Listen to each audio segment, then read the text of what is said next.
terminemos con los eufemismos. Los políticos tienen miedo. Puedo ser más explícito respecto de que las Fuerzas Armadas sí son deliberantes, y es más, han sido utilizadas en el pasado para asegurar lealtad del poder militar al civil. Aquí otro breve paréntesis para terminar con aquello que las Fuerzas Armadas están supeditadas al poder civil. No, señores, no es así. Ellas están supeditadas a la Constitución y las leyes. Cierre de paréntesis. Disculpen el exabrupto, Continúo. Recordemos a modo ilustrativo y como ejercicio de buena memoria solo lo ocurrido en los últimos 50 años de nuestra historia. Digo para no extendernos demasiado en que sí son deliberantes. Me refiero al periodo presidencial de Salvador Allende Gossens, quien para conseguir adhesión de las Fuerzas Armadas llegó a tener 10 altos militares como ministros de Estado. Vamos detallando. Carlos Prats González, comandante en jefe del ejército, nombrado primero por Frei y luego ratificado por Allende, donde fue ministro de Interior, ministro de Defensa e incluso vicepresidente de la República. En estricto rigor ejerció temporalmente el rol de presidente, mientras Allende iba de visita a la Unión Soviética a fines de 1972, en busca de ayuda económica, líneas de crédito y otras. Ayudas que para el registro de la historia fueron rechazadas por los rusos. Sigamos. Raúl Montero Cornejo, un almirante de la Armada que fue ministro de Hacienda y posteriormente reemplazado por el contraalmirante Daniel Arellano Maclot. Ismael Huerta Díaz, vicealmirante de la Armada que fue ministro de Obras Públicas y Transportes y posteriormente reemplazado por el contraalmirante Daniel Arellano Maclot nuevamente. Más adelante, en el mismo Ministerio de Obras Públicas, habría 2 militares más, César Ruiz Dañó y Humberto Magliochetti Barahona. José María Sepúlveda, quien fue general director de Carabineros y fue ministro de Tierras y Colonización. Pedro Palacios Cameron, quien fue ministro de Minería. Más tarde también en Minería estuvo Claudio Sepúlveda Donoso, general de la FACH, y Rolando González Acevedo. Entonces, ¿de qué estamos hablando? 10 ministros de las Fuerzas Armadas, donde algunos de ellos estuvieron en más de un ministerio durante el régimen de Allende. Bueno, ello da cuenta entonces que sí son deliberantes, pero claro, cuando les conviene. Lo fueron también en consecuencia durante el periodo del presidente Augusto Pinochet Ugarte, en el gobierno cívico-militar que él encabezó. Ahora, si insistimos en hurgar más atrás en la historia, basta el general Carlos Ibáñez del Campo, quien fue presidente en 2 oportunidades. Antes fue ministro de Guerra de Arturo Alessandri Palma y Emiliano Figueroa Larraín. Y también fue vicepresidente. Pero bueno, dejemos atrás aquello de que son o no deliberantes. Juzgue usted. En suma y resumiendo, estoy seguro de que el poder político ha sido el verdadero traidor a nuestras Fuerzas Armadas. Pero convengamos que faltó visión de futuro al momento de la transición del año 1990. Y claro, hubo a mi juicio un pésimo asesoramiento civil a las Fuerzas Armadas. Algo que significara una real protección y garantía que no serían perseguidos por el poder político y enjuiciados por el poder judicial. Mire, en este punto y de acuerdo a lo que he leído, aquí en Chile hubo la posibilidad de hacer una transición a la brasilera y no a la argentina, como terminó siendo. Respecto de la transición en Brasil, algo que algunos llaman facturas impagas de la transición en el periodo militar, entre los años 1964 a 1985, donde en el libro Transiciones desde un gobierno autoritario, un compendio de ciencia política escrito por Guillermo O'Donnell y Philip Schmitter, describían la transición brasileña como controlada.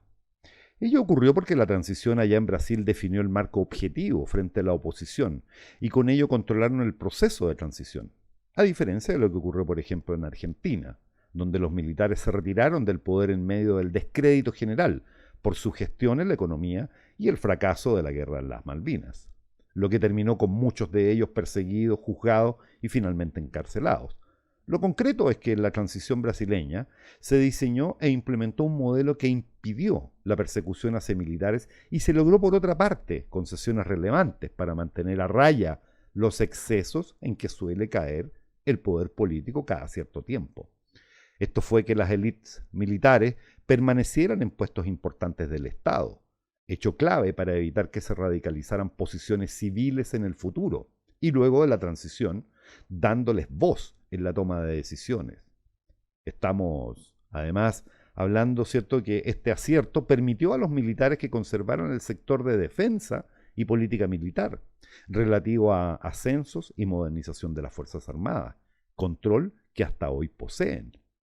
De mis palabras desprenderá que estoy perfectamente de acuerdo con aquello, porque comparado con lo que hoy vivimos y lo que vive Brasil, más allá del presidente socialista que tienen, las Fuerzas Armadas siguen siendo garantes de la Constitución y las leyes, que es, al final del día, lo que realmente importa.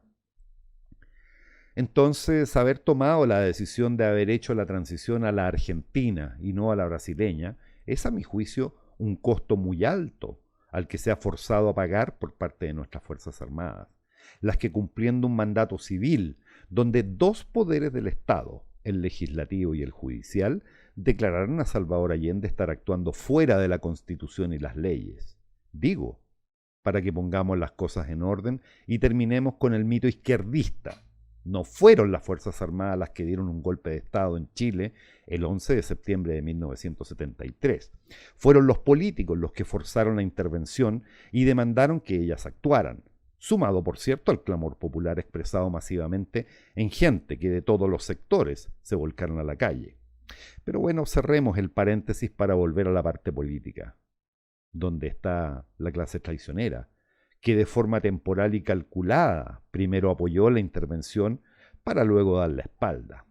Así y de la misma forma se hizo a un lado, porque lo cierto es que parte de ellos mismos que pedían casi de rodillas la ayuda, años más tarde los persiguieron.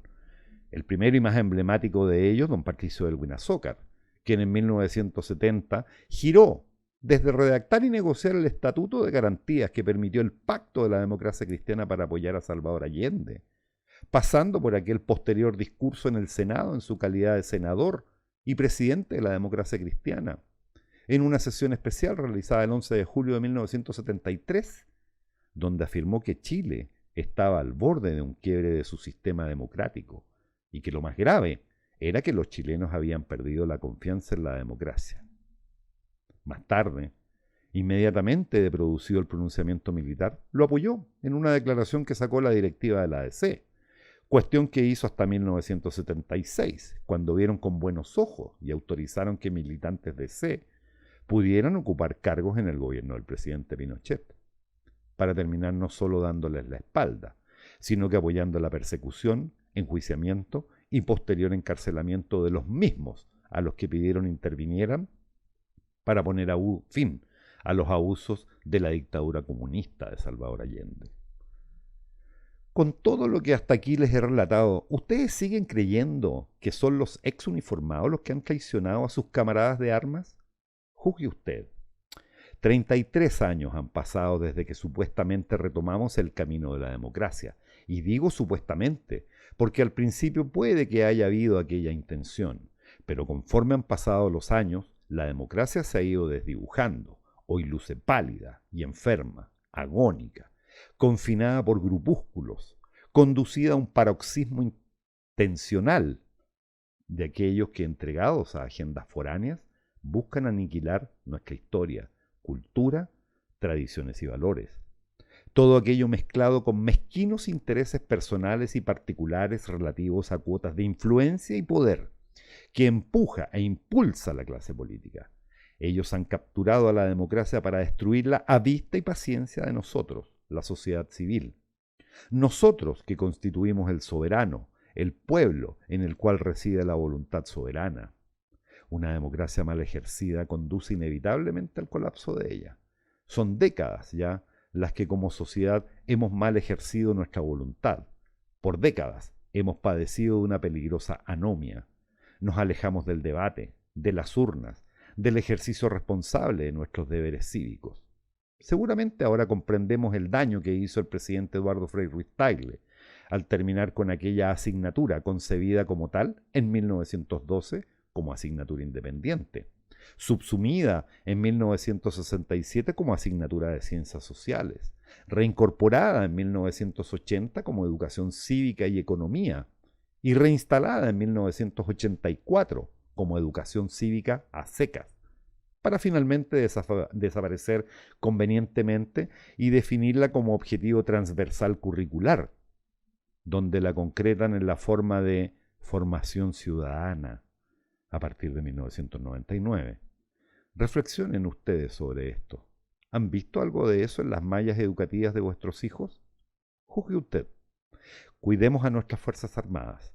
Mantengamos los ojos puestos en el poder político, a efectos de evitar que sean mal utilizadas por ellos. Cuidemos de los pasos que el régimen actual da con respecto a sus funciones esenciales. No permitamos que las degraden moralmente. Ellos son la última barrera de contención contra la asonada marxista, destructiva y deconstructiva que intenta ceñirse sobre nosotros. Sintetizando, claro que tenemos una deuda muy grande con nuestras Fuerzas Armadas. Por cierto que les debemos de vuelta la defensa respecto de todos aquellos que han sido permanentemente perseguidos, mal enjuiciados y encarcelados. Por cierto que nos ha faltado valor como sociedad para expresar de forma contundente nuestro apoyo a ellas. Por cierto que hemos fallado al cerrar filas con ellos. Seamos justos. Exceptuando contados ciudadanos ilustres que han dedicado el ejercicio de su profesión para intentar muchas veces sin éxito salvarlos de la ignominia, el resto de la sociedad no hemos hecho ni lo mínimo ni lo suficiente. No tengamos entonces el descaro de enrostrarles traición a exuniformados, toda vez que nosotros no hemos sido capaces de retribuir el hecho de haber logrado convertirnos en una nación pujante, que abandonó la pobreza en la que estaba sumida, la desnutrición y el analfabetismo que la consumía. Todo ello y más fue alcanzado por unas Fuerzas Armadas que, rindiendo honor a su juramento, por Dios y la bandera como testigos, defendieron nuestra soberanía, pusieron no solo el pecho, sino que sus vidas y el alma para asegurar nuestra libertad. Apoyados en los mejores, nos legaron una constitución y leyes que han permitido dar pasos gigantes en el camino de nuestro desarrollo para un futuro sostenible y sustentable. Claro que se necesitan mejoras. Por supuesto que podemos perfeccionar nuestra democracia. Pero no olviden, una suma de señeros pasos que usted o yo, y desde la comodidad de nuestro hogar, probablemente jamás hemos dado. No los juzguemos tan livianamente a ellos ni a sus camaradas de armas por lo que estimamos han hecho o sentimos que han dejado de hacer. A fin de cuentas son ellos los que aún continúan desfilando por tribunales, no nosotros. No caigamos en distopías filosóficas, no repitamos de mala forma la historia, sin antes hacer el ejercicio pleno de nuestro poder soberano. Quizás, agotada aquella instancia, se animen nuevamente a cumplir con su leal y profundo juramento: dar al César lo que es del César y a Dios lo que es de Dios. Soy A Paso Firme.